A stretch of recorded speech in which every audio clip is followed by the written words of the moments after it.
Hello, I'm JP Powers, Chief Investment Officer at RWA Wealth Partners. Thanks for joining me for this month's market update. This month, markets are balancing geopolitical risk, interest rate uncertainty, and continued long-term investment trends. I'll walk through three key areas today.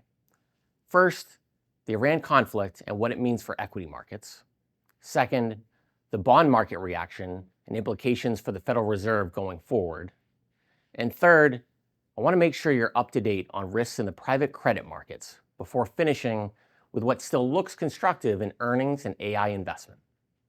The defining macro event this month has, of course, been the conflict in Iran, and more explicitly for markets, the resulting shock to the energy space. Oil prices have moved sharply higher as markets price in the risk of supply disruption, specifically through the Strait of Hormuz.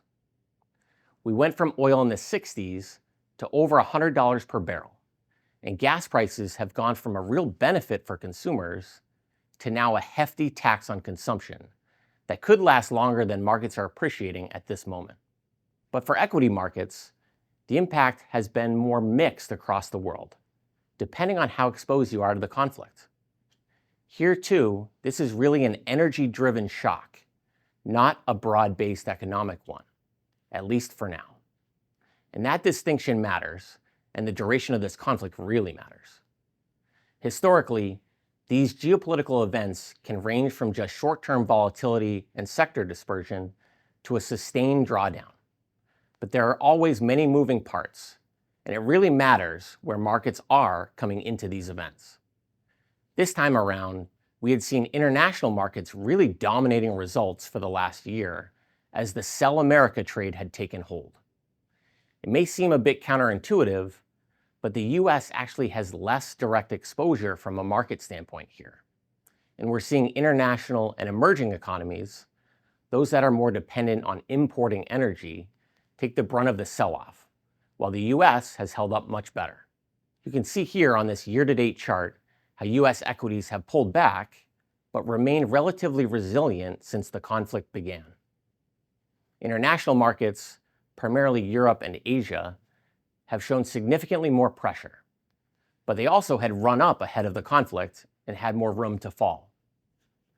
Likewise, on the currency side, the US dollar has seen a quick reversal since the conflict began, triggering a bit of a flight back to the perceived safety of dollar-denominated assets. Focusing in on the US, at the sector level of the S&P 500, there's been a lot of dispersion this month. I want to highlight a few key areas here. We talked previously about the disruption in the tech space as software has fallen out of favor due to fears of AI replacement. So that's been happening outside of the escalation in Iran. Now, it's probably no surprise to see the energy sector leading the way on here, with oil prices spiking well above $100 per barrel at this time.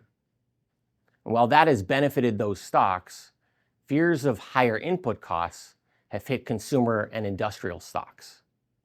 And then it's worth highlighting how financials have been under considerable pressure as well, but for other reasons that we'll get to in a moment. In the meantime, consider this as a takeaway.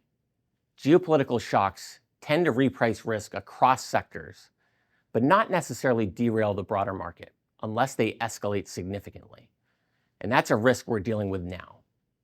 This market is struggling with how to price in risk of a potentially prolonged conflict that probably does more economic damage outside of the US than domestically.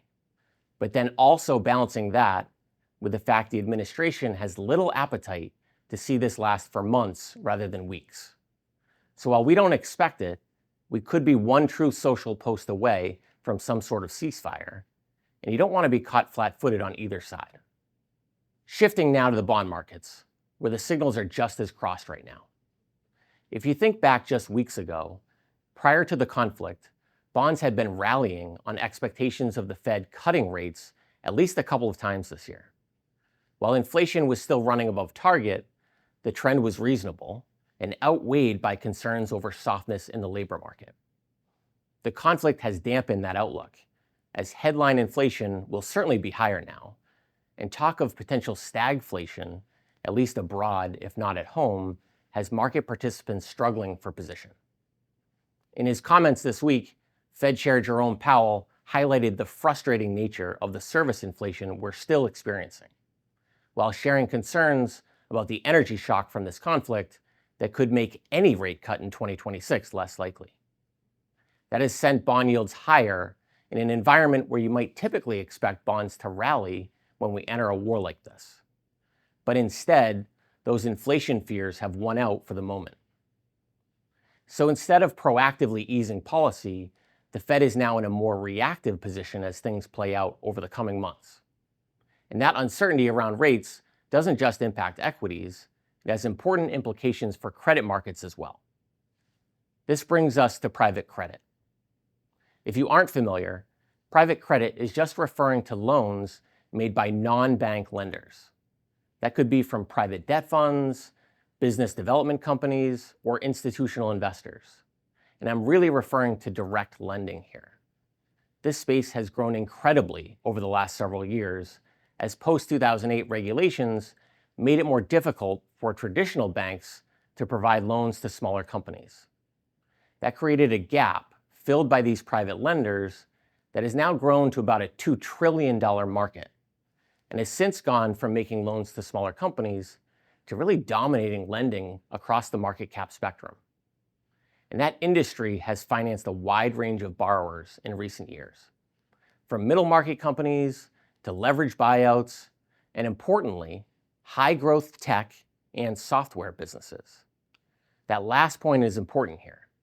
It's not that the space necessarily sought out tech, AI infrastructure, and software, but that has been such a growing part of the economy, it's been the source of much of the loan demand out there.